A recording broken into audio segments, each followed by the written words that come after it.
Muy bien, ya estamos con el economista de la Red de Estudios para el Desarrollo, Osvaldo Molina. El regreso a clases.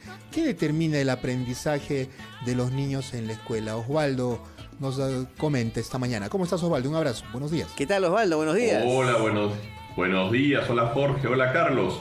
Tras 2 años de cierre de las escuelas, por fin hoy se supone que el 100% de los colegios públicos ya tendrían que haber retornado a clases presenciales. Recuerden que el cierre trajo consigo el agravamiento de desigualdades entre estudiantes e importantes pérdidas de aprendizaje que podrían significar más de 80.000 soles menos de ingresos en la vida laboral de cada uno de nuestros niños. Ahora, ¿qué se está dando ahora? La presencia de por fin los niños el 100% en unas escuelas que siguen unos protocolos muy serios para poder regresar a clase. Así que si usted me está escuchando y todavía no manda a sus hijos, pues apúrese, está todavía a tiempo para que sus hijos empiecen este año como corresponde. Pero me preguntó una cosa, Jorge, que es muy importante. ¿Cuáles son los determinantes del aprendizaje en las escuelas, de nuestros niños en las escuelas? Y hay 3 determinantes que son claves, ¿ya? El primero, los maestros. El segundo, la infraestructura educativa. Y el tercero, la gestión de los colegios. ¿Qué les parece si empezamos a conversar sobre los maestros? ¿Ustedes cómo creen, Jorge, Carlos, que serán los maestros en el Perú? Bueno, ¿Cómo creen?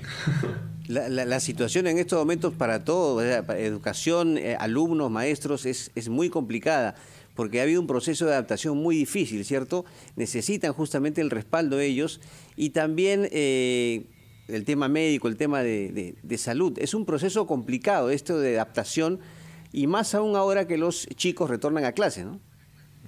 Así es. Yo solo te diría, Osvaldo, Dime. yo solo te diría el apunte, ¿no?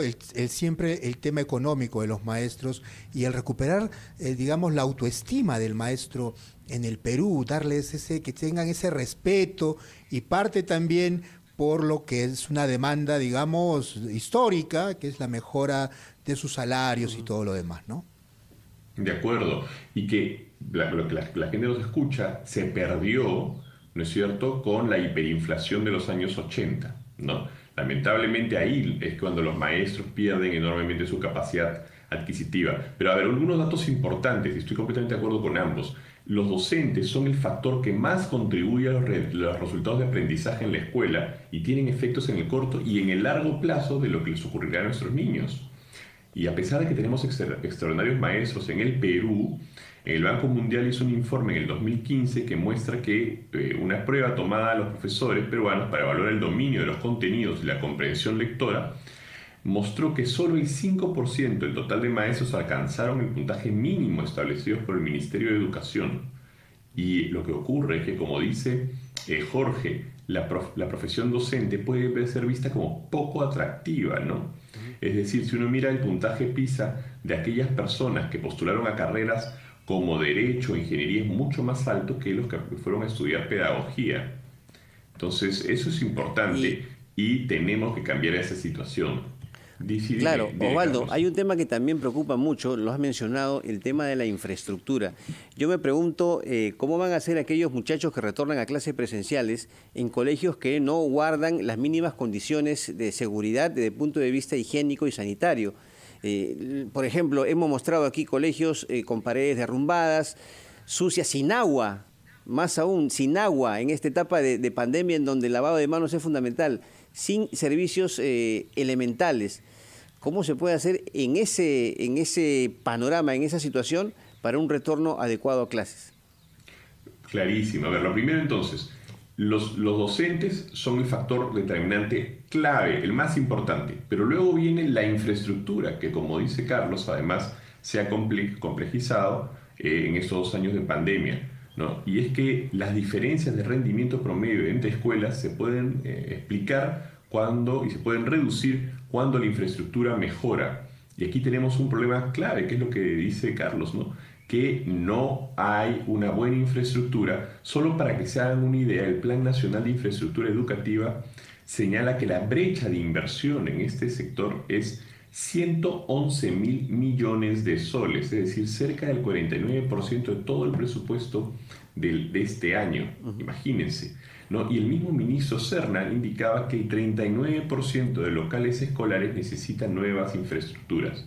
Entonces, acá hay un esfuerzo enorme que el Perú como país tiene que hacer para poderle dar a nuestros niños, ¿no es cierto?, escuelas buenas, que tengan laboratorios, bibliotecas, etcétera, etcétera, que son claves para sus aprendizajes. Y finalmente tenemos el tema de la gestión, ¿no? La gestión educativa es un conjunto de procesos para poder tomar decisiones adecuadas y permitir a cada escuela, ¿no?, un buen nivel educativo. Y aquí es importante mencionar un dato que es clave. No sé si ustedes saben que había antes un sistema llamado Semáforo Escuela, que es una plataforma que recopilaba datos como la asistencia de directores, docentes y estudiantes en la escuela. Porque lo que la gente no sabe es que, sobre todo en las escuelas más alejadas, los docentes no van todos los días. Claro. Entonces, luego, la suficiencia de materiales, etcétera, etcétera, etcétera. Entonces era clave esta plataforma Semáforo Escuela, pero lamentablemente el ministro Serna señaló ante el Congreso que cerraría este Semáforo Escuela. Entonces, desde aquí le decimos al ministro, le pedimos, ¿no?, que piense nuevamente esa decisión, porque el Semáforo Escuela puede ser, ¿no es cierto?, un buen conjunto de información para gestionar los colegios del Perú, ¿no? Y entonces cerrarlo puede ser, pues, un error. Importante herramienta. Osvaldo, muchas gracias por ese panorama educativo siempre relacionado a la economía, por supuesto. Muy buenos días. Que tengan buen día. Buena semana también. Gracias, Osvaldo. Sí. Osvaldo Molina, de la Red de Estudios para el Desarrollo. Escuchamos